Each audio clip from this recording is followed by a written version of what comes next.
اگر آپ دعائیں کر کر کے تھک چکے ہیں، آپ کی دعائیں قبول نہیں ہوتی، وظائف بھی کرتے ہیں، عمل بھی کرتے ہیں، سب کچھ کرتے ہیں، لیکن آپ کی دعا قبول نہیں ہوتی، آپ کی خواہشات، آپ کی حاجات، آپ کے مقاصد پورے نہیں ہوتے، تو آج جو میں وظیفہ بتانے والا ہوں، یہ وظیفہ ایک بار ضرور کر کے دیکھیں، اس کو ضرور آزمائیں۔ انشاءاللہ العظیم اس وظیفے کی برکت سے، اس چھوٹے سے عمل کی برکت سے آپ کی ہر دعا قبول ہوگی۔ جو بھی اللہ تبارک و تعالی سے مانگو گے ضرور ملے گا، رزق مانگو گے تو رزق ملے گا، دولت مانگو گے تو دولت ملے گی،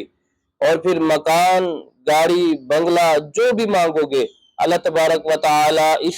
وظیفے کی برکت سے وہ ضرور عطا فرمائے گا۔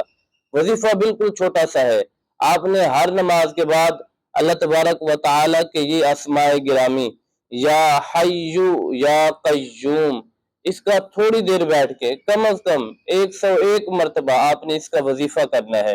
اور ایسے اللہ تبارک و تعالی کے ان ناموں کا ذکر کرنا ہے کہ لوگ آپ کو مجنون سمجھے،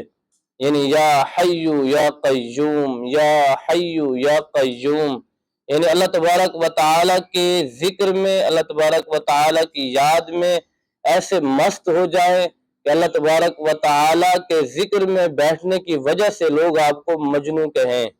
تو اس طرح اللہ تبارک و تعالی کے ان دو ناموں کا وظیفہ کریں، ورد کریں، ذکر کریں، انشاءاللہ العظیم آپ پھر جو بھی دعا مانگو گے اللہ تبارک و تعالی ان ناموں کی برکت سے آپ کی دعا قبول فرمائے گا، آپ کی ہر حاجت، ہر مقصد اور ہر خواہش، ہر تمنا پوری فرمائے گا، اور پھر اس نام کی برکت کی وجہ سے اللہ تبارک و تعالی بے پناہ دولت، رزق عطا فرمائے گا انشاءاللہ العظیم۔